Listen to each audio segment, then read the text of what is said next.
Alright, number 5, this is what we start off with. Your eyes should hopefully be drawn to that.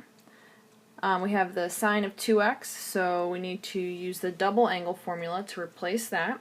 So if you look at your formula sheet, sine of 2x is equal to 2 sine x cosine x. So we're just doing that substitution. And then I'm going to go ahead and finish rewriting the rest of this.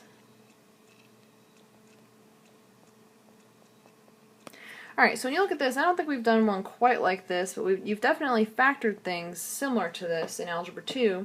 When you look at it, there's 4 terms. Right, and 4-term functions are great because usually you can factor them by grouping. So group the first 2 and group the second 2, so let's see if that works.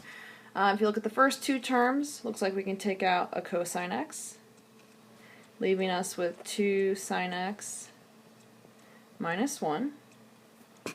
And the second 2 terms, we can't take anything out, but since there's that negative there, we're going to have a minus 1, and that leaves us with 2 sine x minus 1, which is perfect, because if you look at the other set of parentheses, we have 2 sine x minus 1 and 2 sine x minus 1, so that's great. Factoring by grouping was a good method on this one. Alright, so it leaves us with cosine x minus 1 and 2 sine x minus 1. Take each set it equal to 0. So we have cosine x minus 1 is equal to 0, 2 sine x minus 1 is equal to 0, and when you solve each of them, you should get cosine x is equal to 1, and over here, sine x is equal to positive 1/2. Alright, so the cosine one, that's only going to happen once. Cosine's only a positive 1 once, at one of the quadrantal. Sine is going to be positive 1/2 twice, and sine's positive first and second. So we're just going to use our unit circle and we should be done.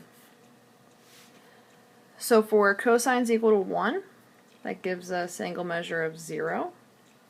And then we're also looking for where sine is equal to positive 1/2, so that's our y-coordinate.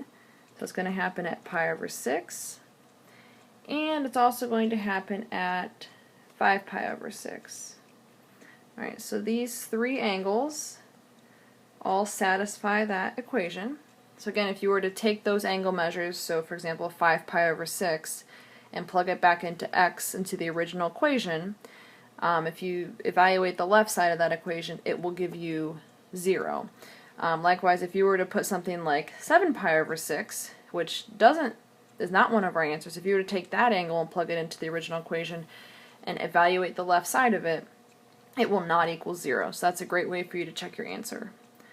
Alright, so last thing we need to do is write a general formula. Again, none of these angles give you the same line, so all of them you'd have to go one more full revolution to get another equivalent angle. So our final answer for all of your x values are going to be 0 plus 2 pi k, pi over 6 plus 2 pi k, and then finally 5 pi over 6 plus 2 pi k. Made with Doodlecast Pro.